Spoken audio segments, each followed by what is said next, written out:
Well, some shocking statistics for you now. About a third of South African women have experienced physical or sexual violence in their lifetime, and more than 1 million report such attacks every year. That's according to the latest national surveys. This is against a backdrop of students from Nelson Mandela University joining today's nationwide Women for Change gender-based violence protest. Let's take you there live with Newzroom Afrika's Sipha, Kema. Sipha, this is such an important event. Especially when we think about how dangerous it is for a young woman, for a girl to grow up in a country like South Africa.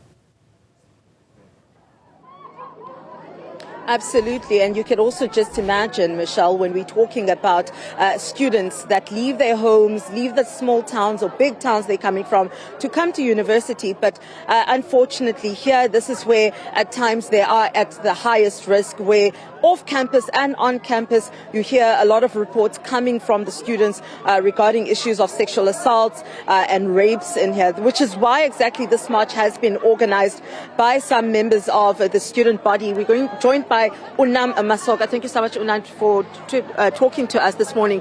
Let's start off with the reason why you guys organized this march. I know that eventually you'll be joining the national shutdown organized by Women for Change, but the march heading to that meeting point.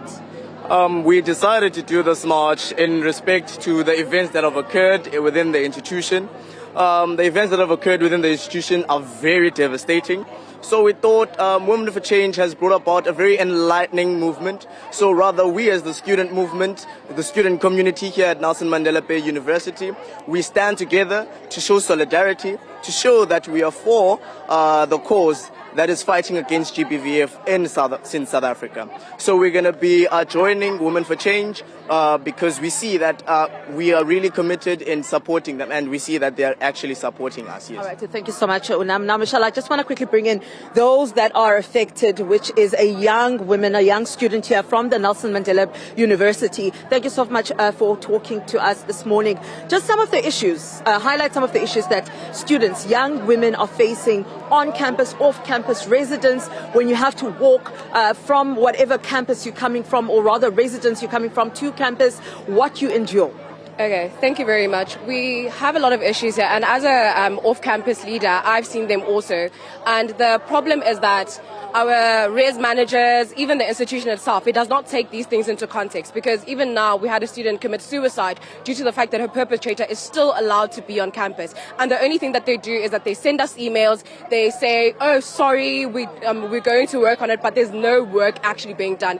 And as an off-campus student, and also as a student here at NMU, it is so disturbing knowing fully well that something happened in my room, something happened off campus, something can happen while I'm walking to campus, and my institution and the place that I live is just going to say sorry. So it does not bring me any comfort. I'm far away from home. Most of us are far away from home, and the fact that I can't do anything about it, and I know the institution that I'm at is not going to do anything about it, with all the things that they have, with all the what's this thing called, the resources that they have, they are not going to do anything about it except say sorry and then offer me some therapy, because, you know, oh, sorry, it won't happen again, which it's absolutely infuriating, and it's been happening and it's been ongoing, so it's quite distrauting. Thank you so much. Now, she did mention, Michelle, the story of Sese Tumboza. We've also covered that story, and we spoke to Sesetu's mother, where the young 19-year-old had died by suicide after allegedly being raped.